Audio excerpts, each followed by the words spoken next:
अथ पंचदशोऽध्यायः।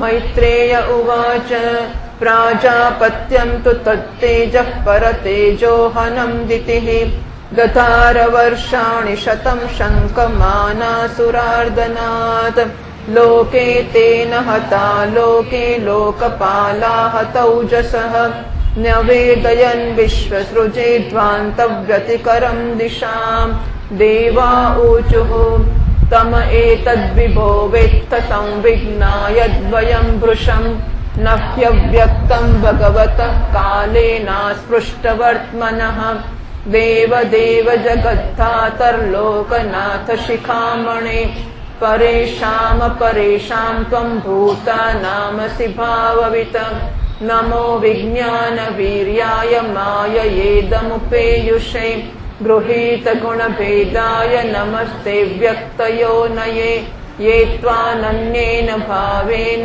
भावयन्त्यात्मभावनम् आत्मनि प्रोतभुवनं परं सदसदात्मकं तेषां सुपक्वयोगानां जितश्वासेन्द्रियात्मनां लब्धयुष्मत्प्रसादानां न कुतश्चित् पराभवः यस्य वाचा प्रजा सर्वा गावस्तन्त्येव यन्त्रिताः हरन्ति बलिमायत्तास्तस्मै मुख्यायते सत्वं विदत्स्व शम्भुमन्तमसा लुप्तकर्मणाम् अदभ्रदयया दृष्ट्या आपन्नानर्हसीक्षुतम् एष देवदितेर्गर्भ ओजः काश्यपमर्पितम् दिशस्तिमिरयन् सर्वा वर्धतेऽग्निवरैधसी।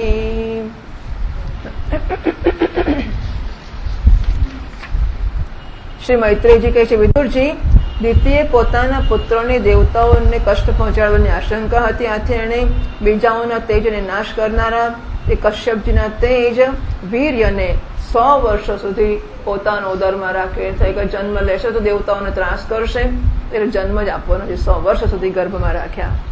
એ ગર્ભસ્થ તેજથી જ લોકોમાં સૂર્યાદિનો પ્રકાશ ક્ષીણ થવા લાગ્યો તથા ઇન્દ્રાદિ લોકપાલો પણ તેજોહીન થઈ ગયા. ત્યારે એમણે બ્રહ્માજીની પાસે જઈને બધી દિશાઓના અંધકારનું કારણ શું છે, કારણ છે એનાથી બધી અવ્યવસ્થા થઈ રહી છે એ કહ્યું.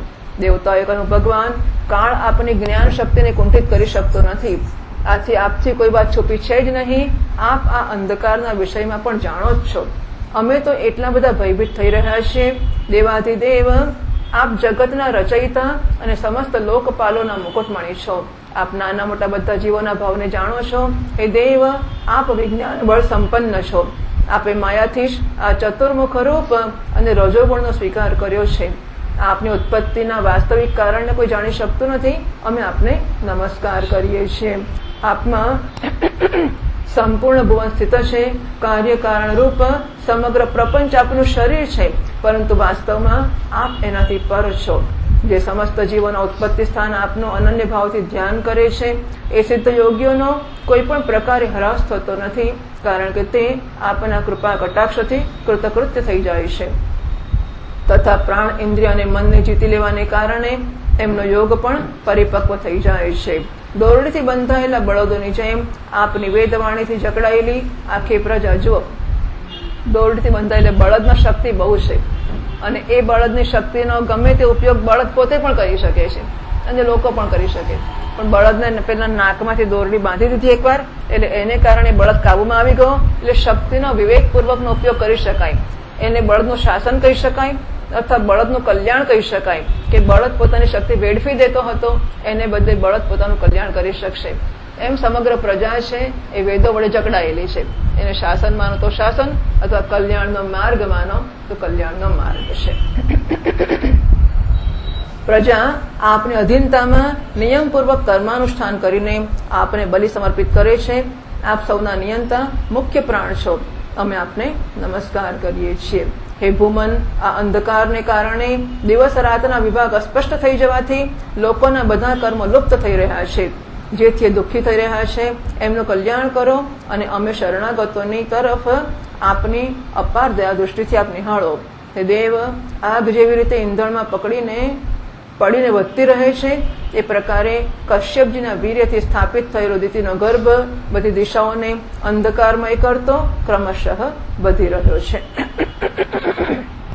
મૈત્રેય ઉવાચ સપ્રહસ્ય મહાબાહો ભગવાન શબ્દગોચરઃ પ્રત્યાચષ્ટાત્મભૂર્દેવાન પ્રીણન રુચિરયા ગિરા બ્રહ્મોવાચ માનસા મે સુતાયુષ્મત્પૂર્વજાસનકાદયઃ ચેરુર્વિહાય સા લોકાન લોકેષુ વિગતસ્પૃહાઃ ત એકદા ભગવતો વૈકુંઠસ્યામલાત્મનઃ યયુર્વૈકુંઠનિલયં સર્વલોકનમસ્કૃતં વસન્તિ યત્ર પુરુષાઃ સર્વે વૈકુંઠમૂર્તયઃ યે નિમિત્તનિમિત્તેન ધર્મેણારાધયन् હરિં યત્ર ચાદ્યઃ પુમાનાસ્તે ભગવાન શબ્દગોચરઃ સત્વં વિષ્ટભ્ય વિરજં સ્વાનામ્નો મૃળયन् વૃષઃ યત્ર નૈશ્રેયસં નામ વनं કામદુઃખૈર્દ્રુમૈઃ સર્વતુશ્રીભિર્વિભ્રાજત કૈવલ્યમિવ મૂર્તિમત માનિકા સલલનાશ્ચરિતાનિ યત્ર ગાયન્તિ લોકશમલક્ષપણાનિ ભર્તુઃ અંતર્જલેન વિકસન મધુમાધવીનાં ગંધેન ખંડિતધયોપ્યનિલં ક્ષિપन्तઃ પારાવતાન્યભૃતસારસચક્રવાક દાત્યુહંસશુકતિત્તિરિબર્હિણાં યઃ કોલાહલો વિરમતે ચિરમાત્રમુચ્ચૈઃ ભૃંગાધિપે હરિકથામિવ ગાયમાને મંદારકુંદકુરબોત્પલચંપકાર્ણ પુન્નાગનાગબકુલાંબુકારિજાતાઃ ગંધેર્ચિતે તુલસિકાભरणेन તસ્યાઃ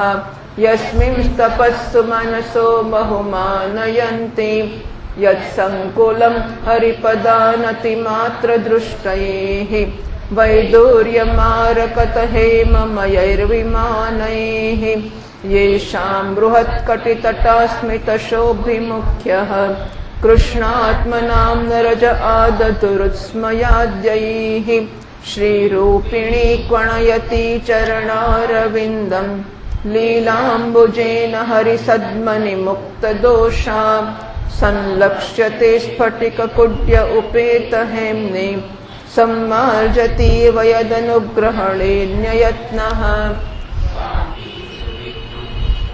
ओम ચાલો પછી શિષ્ય શ્રી મૈત્રેયજી કહે છે, મહાબાહો, દેવતાઓની પ્રાર્થના સાંભળીને ભગવાન બ્રહ્માજી હસ્યા અને એમણે પોતાની મધુર વાણીથી એમને આનંદિત કરતા કહેવા લાગ્યા. શ્રી બ્રહ્માજીએ કહ્યું, દેવતાઓ, તમારા પૂર્વજો મારા માનસ પુત્રો સનકાદી લોકોની આસક્તિ ત્યાગીને સમસ્ત લોકોમાં આકાશ માર્ગથી વિચરણ કર્યા કરે છે. એકવાર સનતકુમારો ભગવાન વિષ્ણુના શુદ્ધ સત્વમય સર્વ લોકોમાં શિરોભાગમાં સ્થિત વૈકુંઠ ધામમાં જઈ પહોંચ્યા. ત્યાં બધા લોક વિષ્ણુરૂપ થઈને રહે છે અને એ પ્રાપ્ત પણ એમને જ થાય છે જે અન્ય સર્વ પ્રકારની કામનાઓ છોડીને કેવળ ભગવત ચરણ શરણની પ્રાપ્તિ માટે જ પોતાના ધર્મ દ્વારા એમની આરાધના કરે છે. ત્યાં વેદાંત પ્રતિપાદ્ય ધર્મમૂર્તિ શ્રી આદિનારાયણ અમે પોતાના ભક્તો, અમારા જેવા પોતાના ભક્તોને સુખ આપવાને માટે શુદ્ધ સત્વમય સ્વરૂપ ધારણ કરીને દર સમયે વિરાજમાન રહે છે. એ લોકમાં નૈશ્રેયસ નામનું એક વન છે જે મૂર્તિમાન કૈવલ્ય જેવું જ જણાય છે. એવી કૈવલ્યની પાછી મૂર્તિ હોય. બોલો, એ સર્વ પ્રકારની કામનાઓને પૂર્ણ કરનાર વૃક્ષમાં સુશોભિત છે, જે સ્વયં સર્વ સમયે 6 ઋતુઓની શોભાઓથી સંપન્ન રહે છે. હા, લો, દરેક ઋતુની શોભા હોય એટલે એ વૃક્ષ એવું છે કે જયારે જુઓ ત્યારે 6 ઋતુની શોભા એનામાં જોવા મળે છે. ત્યાં વિમાનચારી ગંધર્વગણ પોતાની પ્રિયાઓ સહિત પોતાના પ્રભુની પવિત્ર લીલાઓનું ગાન કરતા રહે છે, જે લોકોની સંપૂર્ણ પાપ રાશિને ભસ્મ કરી નાખે છે. એ સમયે સરોવરમાં ખીલેલ મકરંદપૂર્ણ વાસંતિક માધવી લતાની સુમધુર ગંધ એમના ચિત્તને પોતાના તરફ ખેંચવા ઈચ્છે છે, પરંતુ તે એના તરફ ધ્યાન જ આપતા નથી અને એ ગંધને ઉડાવી લાવનાર વાયુને જ સારું ખોટું કહે છે. જે સમયે ભ્રમરરાજ ઊંચા સ્વરથી ગુંજારવ કરતા જાણે કે હરિકથાનું ગાન કરે છે, એ સમયે થોડીક વાર માટે કબૂતર, કોયલ, સારસ, ચકવા, પપીહા, હંસ, તોતા, તીતર અને મોરનો કોલાહલ બંધ થઈ જાય છે. જાણે પણ એ કીર્તન આનંદમાં બેશુદ્ધ થઈ જાય છે. શ્રી હરિ તુલસીજી સાથે તુલસીજી દ્વારા પોતાના શ્રી વિગ્રહને સજાવે છે અને તુલસીજીની ગંધનો જ અધિક આદર કરે છે. એ જોઈને ત્યાંના મંદાર, કુંદ, કોરબક, ઉત્પલ એટલે કે રાત્રિમાં ખીલનારા કમળ, ચંપક, અર્ણ, પુન્નાગ, નાગકેસર, બકુલ અને અંબુજ દિવસે ખુલનારા કમળ અને પારિજાત વગેરે પુષ્પો સુગંધયુક્ત હોવા છતાં પણ તુલસીના તપને અધિક માને છે. તે લોક વૈદુર્ય, મરકતમણી, પન્ના અને સુવર્ણના વિમાનોથી ભરેલો છે. એ બધા કોઈ કર્મ ફળથી નહીં, પરંતુ એકમાત્ર શ્રી હરિના પાદ પદ્મોની વંદના કરીને જ એને પ્રાપ્ત થાય છે. એટલે કર્મોને માટેના આ લોકોને બહુ તકલીફ છે. ભાગવતમાં નિષ્કામ કર્મ એ જ કર્મ છે, સકામ કર્મ નહીં. અને નિષ્કામ કર્મ કે યજ્ઞ કે ઉપાસના એના દ્વારા આ પ્રાપ્ત થાય છે. એ વિમાનો પર ચડેલા કૃષ્ણ પ્રાણ ભગવત ભક્તોના ચિત્તોમાં મોટા મોટા નિતંબવાળી સુમુખી સૌંદર્યમાં પોતાની મંદ મુસ્કાન અને મનોહર હાસ પરિહાસથી કામ વિકાર જન્માવી શકતી નથી. પરમ સૌંદર્યશાળી લક્ષ્મીજી જેમની કૃપા પ્રાપ્ત કરવા માટે દેવગણો પણ અત્યંત યત્નશીલ રહે છે. શ્રી હરિના ભવનમાં ચંચળતા રૂપ દોષનો ત્યાગ કરીને રહે છે. જે સમયે પોતાના ચરણ કમળોના નુપુરને ઝણકાર કરતી લક્ષ્મી દેવી પોતાના લીલા કમળને ઘુમાવે છે, એ સમયે એ કનક ભવનની સ્ફટિકમય દિવાલોમાં એમનું પ્રતિબિંબ પડે છે અને એવું જણાય છે જાણે કે એ એમને સાવરણીથી વાળી રહ્યા છે. પેલું કમળ ફરે છે ને, આમ એમના હાથમાં ઘૂમે છે તો દિવાલો પર પ્રતિબિંબ પડે, જાણે દિવાલોને સાફ ના કરતા હોય એવું દેખાય છે. 22મા શ્લોકથી વાપીષુ વિદ્રુમ તટાસ કમલામૃતાપ્સુ પ્રેષ્યાન્વિતાનિ જવને તુલસીભિરીશમ અભ્યર્ચતિ સ્વલકમુન્ન સમીક્ષ્ય વક્ત્રમ ઉચ્છેષિતમ ભગવતેત્યમતાંગયશ્રીઃ યન્ન વ્રજન્ત્યગભિદો રચનાનુવાદાત શૃણ્વન્તિ યેન્ય વિષયા કુકથામતિઘ્નેઃ यास्तु श्रुता अत भगैर्नृभिरात्तसाराः तांस्तान् क्षिपन्त्य शरणेषु तमस्सु हन्त येभ्यर्थितामपि च नो नृगतिं प्रपन्नाः ज्ञानं च तत्त्वविषयं सह धर्म यत्र नाराधनं भगवतो वितरन्त्यमुष्य हिताविततया बत मायया ते यच्च व्रजन्त्यनिमिषां वृषभानुवृत्त्या दूरे यमाह्युपरिनस्पृहणीयशीलाः भर्तुर्मिथस्तु यशसः कथनानुराग वैक्लव्यबाष्पकलया पुलकीकृताङ्गाः तद्विश्वगुर्वधिकृतं भुवनैकवन्द्यम् दिव्यं विचित्रविबुधाग्रविमानशोचिः आपुः परामुदमपूर्वमुपेत्य योग मायाबलेन मुनयस्तदथो विकुण्ठम् तस्मिन्नतीत्य मुनयः षड्सज्जमानाः कक्षासमानवयसावथ सप्तमायाम् देवावचक्षत गृहीत गदौ परार्घ्य केयूरकुण्डलकिरीटविटङ्कवेशौ मत्तद्भिरेफवनमालिकया निवीतौ विन्यस्तयासितचतुष्टयबाहुमध्ये वक्त्रं भ्रुवा कुटिलया स्फुटनिर्गमाभ्याम् रक्ते क्षणेन च मनाग्रभसं दधानौ द्वार्ये तयोर्निविविशुर्मिषतोरपृष्ट्वा पूर्वा यथा पुरटवज्रकपाटिकायाः सर्वत्र ते विषमया मुनयस्वदृष्ट्या ये सञ्चरन्त्यविहता विगताभिशङ्काः तान् वीक्ष्य वातरशनांश्चतुरः कुमारान् वृद्धान् दशार्धवयसो विदितात्मतत्त्वान् तेन चास्खलयतामतदर्हणांस्तौ तेजो विहस्य भगवत् प्रतिकूलशीलौ ताभ्यां मिषत्स्व निमिषेषु निषिध्यमानाः स्वर्हत्तमाह्यपि हरिः प्रतिहारपाभ्याम् ऊचुः सुहृत्तमदिदृक्षितभङ्ग ईशत कामानुजेन सहसा उपप्लुताक्षाः। प्यारा देवताओ, જે સમયે દાસીઓની સાથે લઈને લક્ષ્મીજી પોતાના ક્રીડાવનમાં તુલસી દળ દ્વારા ભગવાનનું પૂજન કરે છે, ત્યારે ત્યાંના નિર્મળ જળથી ભરેલા સરોવરોમાં જેમના મૂંગાના ઘાટ બન્યા છે, પોતાના સુંદર અલકાવલી અને ઉન્નત નાસિકાથી સુશોભિત મુખારવિંદ જોઈને આ ભગવાનનું ચુંબન કરેલું છે એમ જાણીને બહુ સૌભાગ્યશાળી સમજે છે. જે લોકો ભગવાનની પાપાપહારની લીલા કથાઓને છોડીને બુદ્ધિને નષ્ટ કરનાર અર્થકામ સંબંધી અન્ય નિંદિત કથાઓ સાંભળે છે, એ લોકો આ વૈકુંઠ લોકમાં જઈ શકતા નથી. હાય હાય, જ્યારે આ અભાગ્ય લોકો આ સારહીન વાતોને સાંભળે છે ત્યારે એ પોતાના પુણ્યોને નષ્ટ કરી દે છે અને એમને આશ્રયહીન ઘોર નરકોમાં જવાનું થાય છે.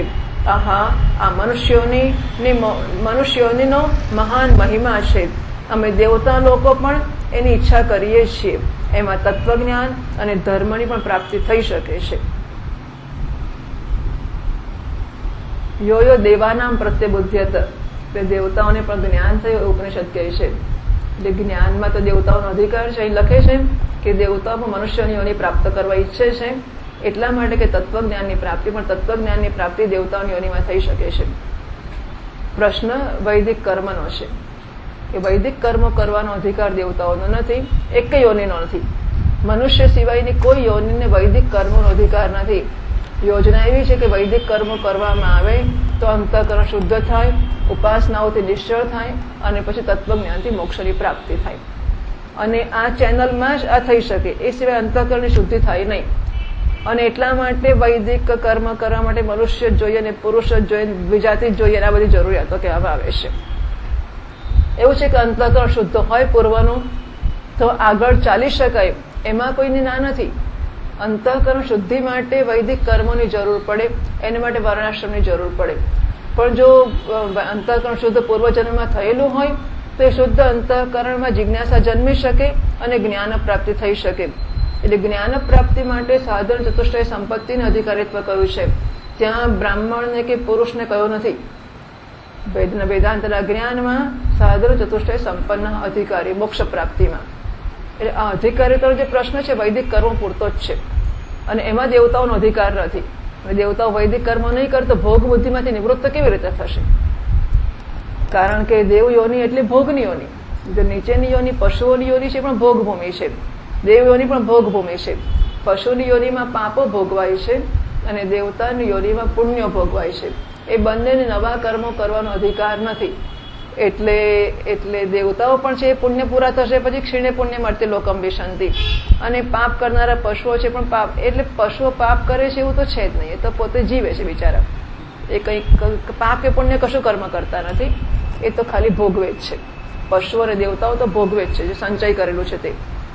નવા કર્મો કરવા અને નવો અધિકારીત્વ પ્રાપ્ત કરવું એ માત્ર મનુષ્યની જ વિશેષતા છે. અને એટલા માટે દેવતાઓ પણ ઈચ્છે, અને એ ભારત ભૂમિમાં જ પાછું દેવતાઓ પણ ઈચ્છે છે, આવશે ભાગવતમાં જ આવશે કે દેવતાઓ પણ ભારત ભૂમિમાં પોતે જન્મ લેવું ઈચ્છે છે, જેથી વૈદિક કર્મો કરીને એ અંતઃકરણ શુદ્ધ કરી શકે, ઉપાસનાઓ દ્વારા નિશ્ચળ કરી શકે અને જ્ઞાન પ્રાપ્તિથી મોક્ષ પ્રાપ્ત કરી શકે. મનુષ્યોનીમાં તત્વજ્ઞાન અને ધર્મની પણ પ્રાપ્તિ થઈ શકે છે. એને પામીને પણ એવું મનુષ્ય જન્મ જે દેવતાઓ જેને માટે ઈચ્છા કરે છે એ મનુષ્ય જન્મ મળી ગયો છે. એ મળ્યા પછી પણ જે લોકો ભગવાનની આરાધના કરતા નથી એ વાસ્તવમાં ભગવાનની સર્વત્ર ફેલાયેલી માયાથી જ મોહિત છે. દેવાથી દેવ શ્રી હરિનું નિરંતર ચિંતન કરતા રહેવાને કારણે જેમનાથી યમરાજા દૂર રહે છે, પરસ્પર પ્રભુના યશની ચર્ચા ચાલતા અનુરાગજન્ય વિહવળતાવશ જેમના નેત્રોમાંથી અવિરલ અશ્રુધારા વહેવા લાગે છે તથા શરીરમાં રોમાંચ થવા લાગે છે અને જેમના જેવા શીલ સ્વભાવને અમે લોકો પણ ઈચ્છા કરીએ છીએ. દેવતાઓ કહે છે કે આ ભગવાનના ભક્તોનો જે સ્વભાવ છે અમને પણ પ્રાપ્ત થાય એવી ઈચ્છા અમે કરીએ છીએ. એ પરમ ભાગવત જ અમારા લોકો પર ની ઉપર આ વૈકુંઠ ધામમાં જઈ શકે છે. જે સમય સનકાદિ મુનિઓ વિશ્વગુરુ શ્રી હરિના નિવાસ સ્થાન સંપૂર્ણ લોકોના વંદનીય અને શ્રેષ્ઠ દેવતાઓના વિચિત્ર વિમાનોથી વિભૂષિત. કેટલાક લોકો એવું થાય કે આ શ્લોકો છોડી દે અને પછી પેલા લોક વૈકુંઠ લોકનું શું થયું, એમાં કોણ ગયું એની ચિંતા કરે. કેટલાક લોકો વૈકુંઠનું વર્ણન છોડી દે અને આવા શ્લોકો જ વાંચે. બરાબર છે, બંને પ્રકારના લોકો હોય. કેટલાક બંને વાંચે, પણ દરેકની પોતપોતાની રૂચિ બંને પ્રકારની વસ્તુ આવ્યા કરે. કેટલાક બધા ઉપદેશના શ્લોકો એ છોડી દે અને વાર્તા વાંચી કાઢે. કેટલાક વાર્તા છોડી દે અને એમાંથી જે લેસન હોય એ પ્રાપ્ત કરે. જે સમય સનકાદિ મુનિ વિશ્વગુરુ શ્રી હરિના નિવાસ સ્થાન સંપૂર્ણ લોકોના વંદનીય અને શ્રેષ્ઠ દેવતાઓના વિચિત્ર વિમાનોથી વિભૂષિત એ પરમ દિવ્ય અને અદભુત વૈકુંઠ ધામમાં પોતાના યોગ બળથી પહોંચ્યા ત્યારે એમને બહુ આનંદ થયો. ભગવાનના દર્શનની લાલસાથી અન્ય દર્શનીય સામગ્રીની ઉપેક્ષા કરતા, હવે એવું સરસ વૈકુંઠ ધામ હતું કે એને જોવા રહે તો ભગવાનના દર્શન બાકી રહી જાય. એટલે ભગવાનના દર્શનની લાલસા હતી એટલે વૈકુંઠના દર્શન એમણે છોડ્યા.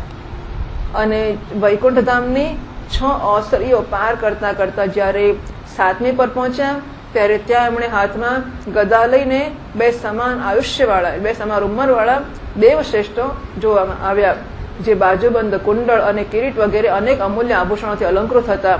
એમને 4 શ્યામલ ભુજાઓની વચમાં મતવાલા મધુકરોથી ગુંજાયમાન વનમાળા સુશોભિત હતી. એમને કરડતા નહોતા ભમરા, એટલું જાણે ખરું. એટલે એમની માળાઓ હતી, એને ચારે બાજુ ભમરા ગુંજન કરતા હતા. તો ભમરા માળાની આજુબાજુ ગુંજન કરે, માળા પહેરેલી હોય એટલે પોતાની આજુબાજુ જ ગુંજન કરે ને, ભમરા ચારે બાજુ ફરતા તો શું થાય એ પાછો પ્રશ્ન છે. મધુકરોથી ગુંજાયમાન વનમાલા સુશોભિત હતી તથા વાંકી ભ્રમરો, ફરકતા નાસિકારંધ્ર અને અરુણ નયનોના કારણે એમના ચહેરા ઉપર કંઈક ક્ષોભના જાણ હોય એવા ચિહ્નો દેખાતા હતા. એમને આ પ્રકારે જોઈ રહ્યા હતા ત્યારે એ મુનિગણો એમના વગર, એમને કઈ પૂછપરછ કર્યા વગર જ જેવી રીતે સોનાના અને વજ્રના બનેલા બારણાઓને યુક્ત આગળની 6 ઓસરીને ઉલ્લંઘીને આવી ગયા હતા, એ તો આ 7માં ઘૂસી જ ગયા. એમની દૃષ્ટિ તો સર્વત્ર સમાન હતી. એ નિશંક થઈને સર્વત્ર કોઈ પ્રકારની રોકટોક વગર વિચરણ કરતા હતા.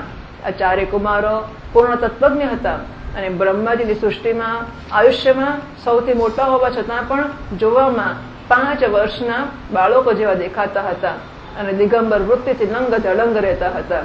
એમને આ પ્રકારની સંકોચ રૂપથી અંદર જતા જોઈને એક દ્વારપાળોએ ભગવાનના શીલ સ્વભાવની વિપરીત સનકાદિના તેજની મશ્કરી કરતા એમને સોટી અડાડીને રોક્યા. જોકે એ આ દુર્વ્યવહારને યોગ્ય નહોતા. જ્યારે એ દ્વારપાળોએ વૈકુંઠવાસી દેવતાઓની સામે પૂજાના સર્વશ્રેષ્ઠ યોગ્ય એવા એ કુમારોને આ પ્રકારે રોક્યા ત્યારે પોતાના પ્રિયતમ પ્રભુના દર્શનોમાં વિઘ્ન પડવાને કારણે એમના નેત્રો એકાએક જ કંઈક ક્રોધથી લાલ થઈ ઉઠ્યા અને આ પ્રકારે કહેવા લાગ્યા, ભાઈ દ્વારપાળ થવાનું કામ બહુ અઘરું હોય છે. એટલે આજ્ઞાનું પાલન કરવાનું પણ જે પોતાના સ્વામી હોય એની આજ્ઞાના શબ્દોની ઉપરાંત એમનું જે રૂખ, એમનો જે ભાવ હોય, સામાન્ય વિવક્ષા હોય કે સામાન્ય રીતે એમનો ગમો અણગમો પણ જોવો પડે. શબ્દોથી ભલે કહ્યું કે આજે કોઈને ના આવવા દેશો, પણ ખબર હોવી જોઈએ કે અમુક આવે ત્યારે તો ના જ પડાય. એટલે પછી બધી વખતે પેલા ગણપતિ શું થયું ભાઈ, ગણેશ રક્ષા કરવા બેઠેલા અને શંકર ભગવાન આવી ગયા. તો પાર્વતીએ કોઈક રક્ષણ કર્યું, પણ શંકરનું તો ઘર છે એટલે ના પડાય. તો ગણેશજી એની પાછળ બચી પડ્યા. એટલે દ્વાર પર જે બેઠો હોય એની જવાબદારી છે કે કોઈ પણ દ્વાર પર કે ક્યાંય પણ સેવા કરનારા સેવકની જવાબદારી છે કે સ્વામીના માત્ર શબ્દો જ નહીં પણ સ્વામીની જે વિવક્ષા કે ભાવના છે એને પણ એ ધ્યાનમાં રાખે. જઈને વિજય હતા દ્વારપાળો અને એ સમજી ના શક્યા કે ભગવાને ગમે તે પ્રકારે ચોકી સોંપી હોય પણ સનતકુમારને રોકીએ તો નહીં જ ગમે ભગવાનને, એ એમનું ધ્યાન ના રહ્યું. મનયઃ ઊચુઃ કો વામિ હૈત્ય ભગવત પરિચર્યય ચ. ઓકે, को वामि हैत्य भगवत् परिचर्ययोच्चैः तद्धर्मिणां निवसतां विषमः स्वभावः तस्मिन् प्रशान्त पुरुषे गत विग्रहे वां को वात्मवत् कुहकयोः परिशङ्कनीयः नह्यन्तरम् भगवतीह समस्तकुक्षौ आत्मानमात्मनि नभो नभसीव धीराः पश्यन्ति यत्र युवयोः किम् व्युत्पादितं ह्युदरभेदि भयं यतोऽस्य तद्वाममुष्य परमस्य विकुण्ठभर्तुः कर्तुं प्रकृष्टमिह धीमहि मन्दधीभ्याम् लोकानितो व्रजतमन्तर्भावदृष्ट्या पापीयशस्त्रय इमे रिपवोऽस्य यत्र तेषामितीरितमुभाववधार्य घोरम् ब्रह्मदण्डमनिवारणमस्त्रपूगैः सद्यो हरेरनुचरा गुरुबिप्यतस्तत् पादग्रहावपततामतिकातरेण भूयादगो निभगवद्भिरकारिदण्डः यो नौ हरेत सुरहेलनमप्यशेषम् मा वो नुतापकलया भगवत्स्मृतिघ्नः मोहो भवेदिह तु नौ व्रजतो रथोदः एवं तदैव भगवानरविन्दनाभः स्वानां विबुध्य तदतिक्रममार्यहर्यः तस्मिन् ययौ परमहंसमहामुनीनाम् अन्वेषणीय चरणौ चलयन् सह श्रीः तं त्वागतं प्रतिहृतौ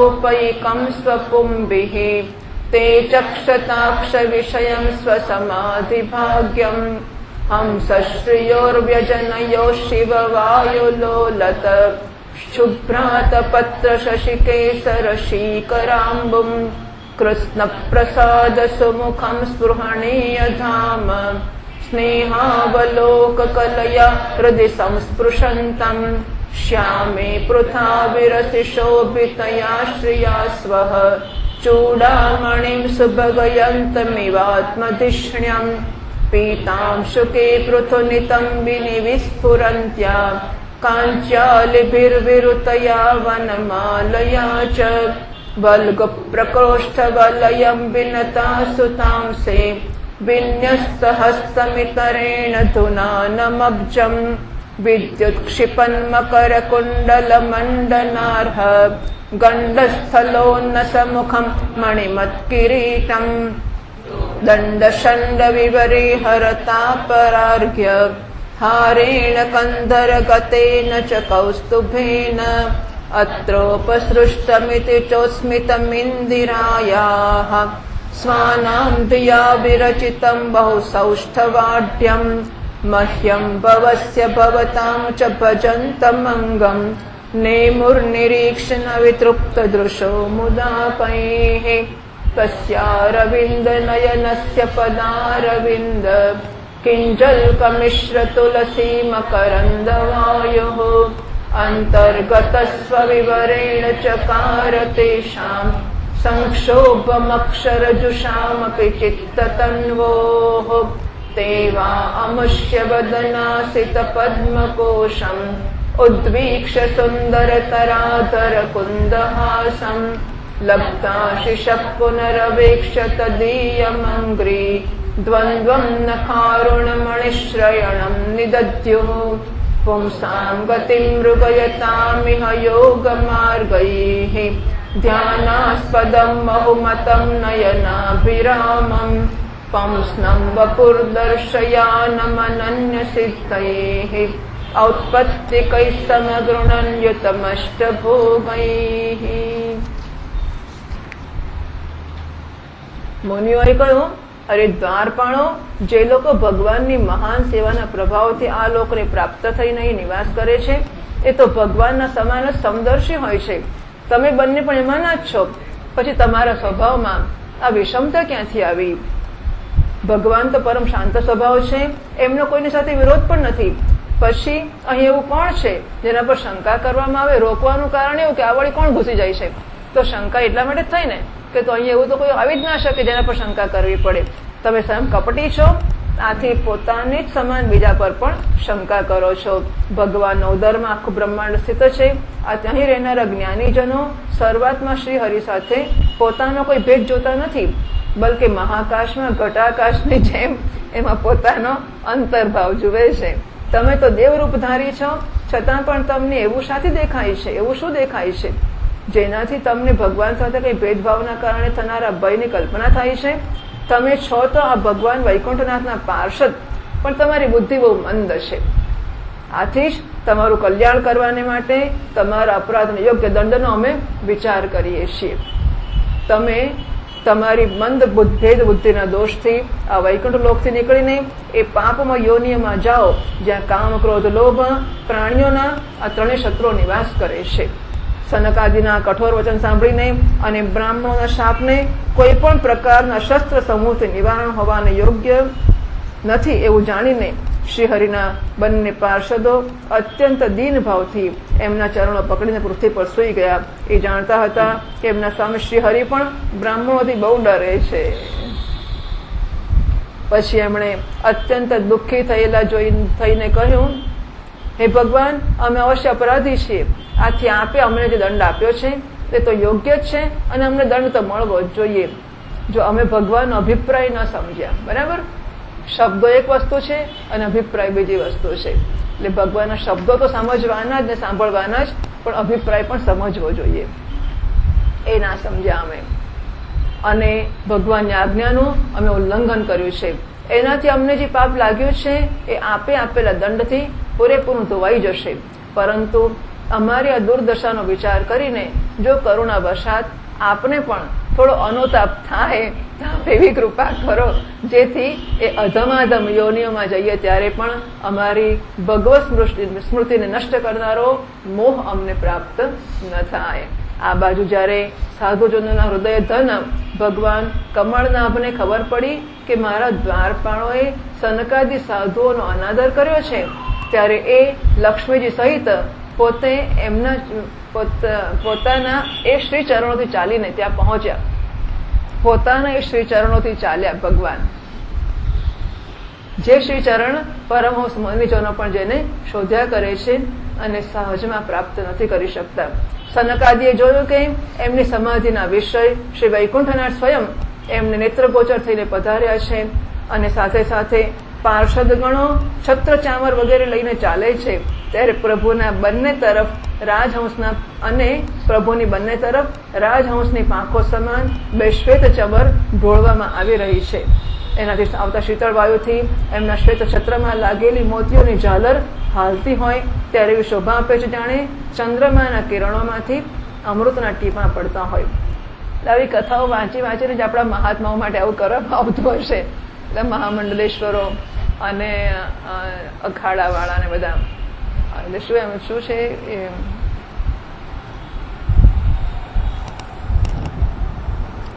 અખાડાના મંડલેશ્વરો જ નહીં, અખાડા જૂના અખાડા મહામંડલેશ્વર. એટલે આ મહામંડલેશ્વરોની ઉપર જે પેલા છત્ર અને ચામર ને આ બધું રાખવામાં આવે છે, હવે એ વસ્તુ યોગ્ય છે કે સારી છે એવું તો આમાંથી જ વાંચ્યું હશે ને. બાકી માથા પર છત્રી રાખવી એ કઈ મહાન વસ્તુ છે એવું શું કરવા? તો વાંચી વાંચીને બધું તૈયાર થઈ ગયું હશે આવું.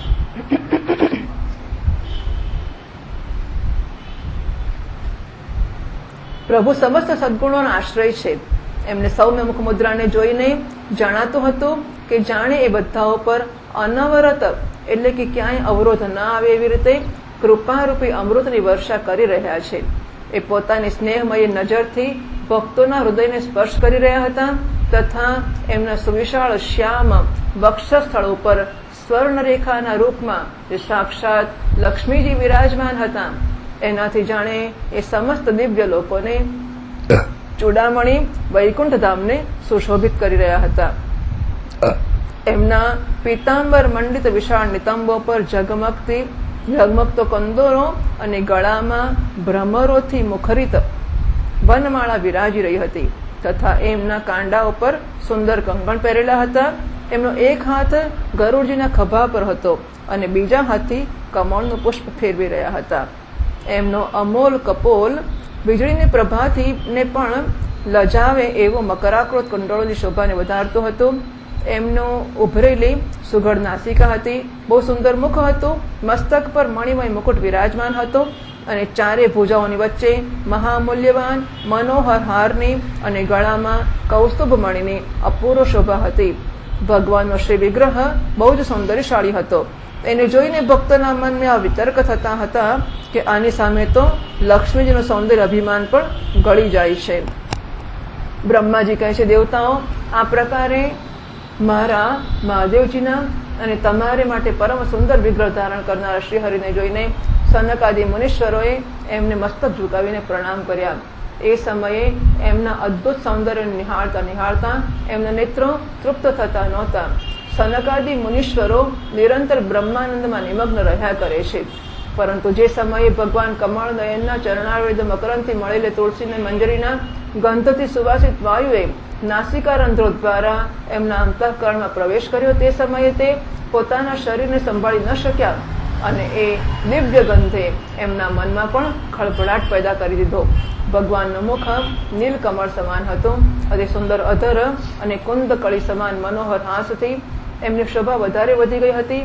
એમની ઝાંખી કરીને કૃતકૃત્ય થઈ ગયા અને પછી પદ્મરાગ સમાન લાલ લાલ નખોથી સુશોભિત એમના ચરણ કમળ જોઈને એમનું ધ્યાન કરવા લાગ્યા. આ પછી એ મુનિગણ અન્ય સાધનોથી સિદ્ધ ન થનારી સ્વાભાવિક અષ્ટસિદ્ધિઓથી સંપન્ન શ્રીહરિની સ્તુતિ કરવા લાગ્યા, જે યોગ માર્ગ દ્વારા મોક્ષ પદની ખોજ કરનારા પુરુષોને માટે એમના ધ્યાનનો વિષય અત્યંત આદરણીય અને નયનાનંદની વૃદ્ધિ કરનારા પુરુષ રૂપ પ્રગટ કરે છે. કુમારા ઊચુઃ યોऽन्तर्हितो હૃદિ ગતોऽપि દુરાત્મનાં ત્વં સોऽદ્યૈવ નો નયનમૂલમનन्तરાદ્ધઃ યર્હ્યેવ કર્ણવિવરેણ ગુહાં ગતો નઃ પિત્રાનુવર્ણિતરઃ ભવદુદ્ભવેન तं त्वां विदाम भगवन् परमात्मतत्त्वं सत्त्वेन सम्प्रतिरतिं रचयन्तमेषां यत्तेऽनुतापविदितैर्दृढभक्तियोगैः तयो हृदि विदुर्मुनयो विरागाः नात्यन्तिकं विगणयन्त्यपि ते प्रसादम् किन्त्वन्यदर्पितभयं ब्रुव उन्नयैस्ते येऽङ्गत्वदङ्घ्रिशरणा भवतः कथायाः कीर्तन्यतीर्थयशसः कुशलारसज्ञाः कामं भवस्वरुजिनिर्निरयेषु नस्तात् चेतोऽलिवद्यदिनुते पदयोरमेत वाचश्च नस्तुलसिवद्यजितेङ्घ्रिशोभाः पूर्येत ते गुणगणैर्यदि कर्णरन्ध्रः प्रादुश्च कर्थयदिदं पुरुहूतरूपम् तेनेश निर्वृतिमवापुरलं दृशो नः तस्मा इदं भगवते नम इद्विधेम यो नात्मनां दुर्दयो भगवान प्रतीतः. સનકાદી મુનિઓએ કહ્યું, અનંત, જો કે આપ અંતર્યામી રૂપથી દુષ્ટચિત્ત પુરુષોના હૃદયમાં પણ સ્થિત રહો છો, તથાપિ એમની દૃષ્ટિથી તો ઓઝર જ રહો છો, પરંતુ આજે અમારા નેત્રોની સામે તો આપ સાક્ષાત વિરાજમાન છો. હે પ્રભુ, જે સમયે આપથી ઉત્પન્ન થયેલા અમારા પિતા બ્રહ્માજીએ આપના રહસ્યનું વર્ણન કર્યું હતું, એ સમયે શ્રવણરંધ્રો દ્વારા અમારી બુદ્ધિમાં તો આપ આવીને વિરાજ્યા હતા, પરંતુ પ્રત્યક્ષ દર્શનનું મહાન સૌભાગ્ય તો અમને આજે જ પ્રાપ્ત થયું છે.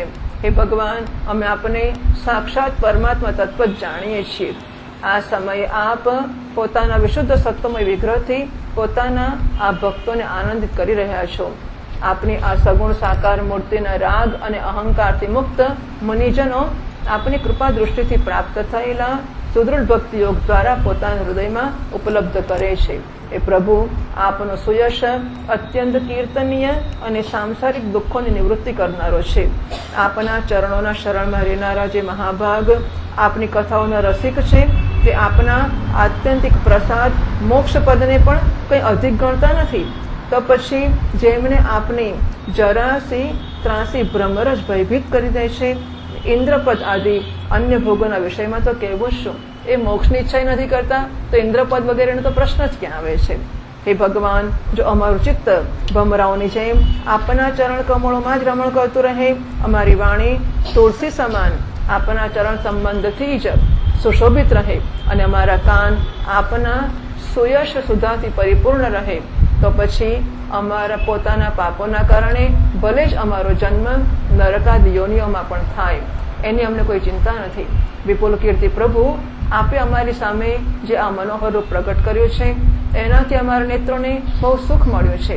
વિષયાસક્ત અજિતેન્દ્રિય પુરુષોને માટે આ રૂપ દૃષ્ટિગોચર થવું અત્યંત કઠિન છે. આપ સાક્ષાત ભગવાન છો અને આ પ્રકારે સ્પષ્ટતયા અમારા નેત્રોની સામે પ્રગટ થયા છો. અમે આપને પ્રણામ કરીએ છીએ.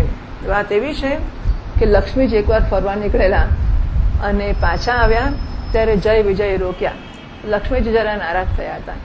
લક્ષ્મીજીએ ફરિયાદ કરી ભગવાનને કે જો આજે તમારા દ્વારપાળોએ મારું અપમાન કર્યું છે, હવે ભગવાને કંઈ કરવું તો પડે જ, દ્વારપાળોને સજા કરવી પડે. જો લક્ષ્મીજીની ફરિયાદથી દ્વારપાળોને સજા કરે તો લોકો એમ વાતો કરે કે આ સ્ત્રીના કહેવાથી કર્યું, એટલે ખરાબ દેખાય ને. એટલે ભગવાન કહે છે ઠીક છે, હું એનો રસ્તો કાઢીશ, હમણાં આપણે જરા રાહ જોઈએ છીએ. એટલે પછી સનત કુમારો આવ્યા ત્યારે ભગવાને દ્વારપાળોને સજા કરવાને માટે આ નિમિત્ત ઉભો કર્યો કે સનત કુમારોનું અપમાન થયું, એટલે સનત કુમારોના નિમિત્તે ભગવાને દ્વારપાળોને નીચે મોકલી આપ્યા. વળી બીજું કહેવાય છે કે એટલે ભગવાનની ઈચ્છાથી જ પાર્ષદોએ રોક્યા. સનત કુમારને ક્રોધ થયો. હવે સનત કુમારને ક્રોધ થયો એટલે ખરેખર તો ઋષિઓની અંદર આ પણ વસ્તુ ખોટી છે કે એમનામાં ક્રોધ જન્મે. એક તો વૈકુંઠમાં ગયા ને ત્યાં જઈને ક્રોધ કર્યો, ભગવાનના દ્વારપાળો પર ક્રોધ કર્યો. એટલે ભગવાન કહે છે કે જે ક્રોધ કરે છે એને હું મળતો નથી. એટલે ભગવાને દરવાજા સુધી જ આવ્યા, અંદર ના આવવા દીધા.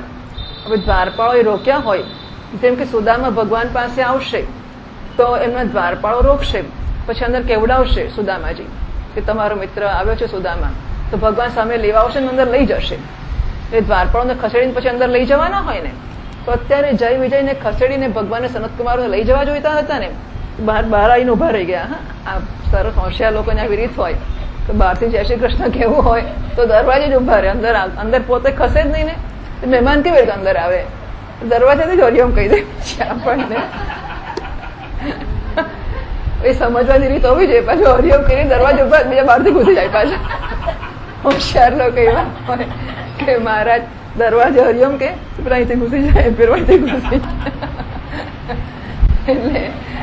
એટલે આવું પણ સમજવું પડે કે જયારે આપણને બહાર ઉભા રાખે ત્યારે બહાર ઉભા રહેવું જોઈએ.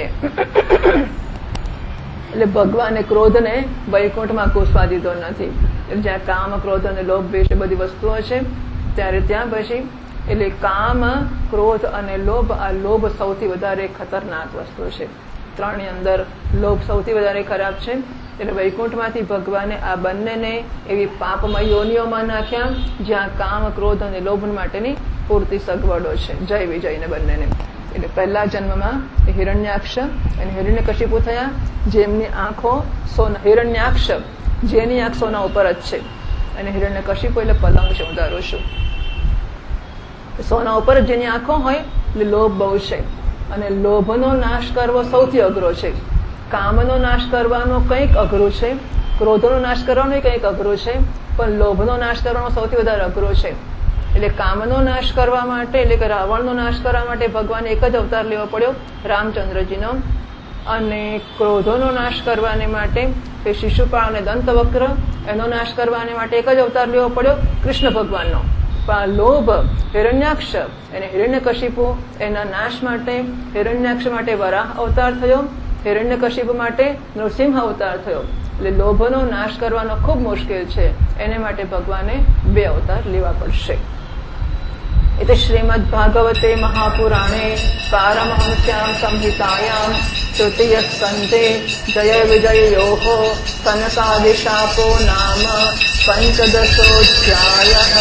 શ્રીકૃષ્ણાર્પણમસ્તુ.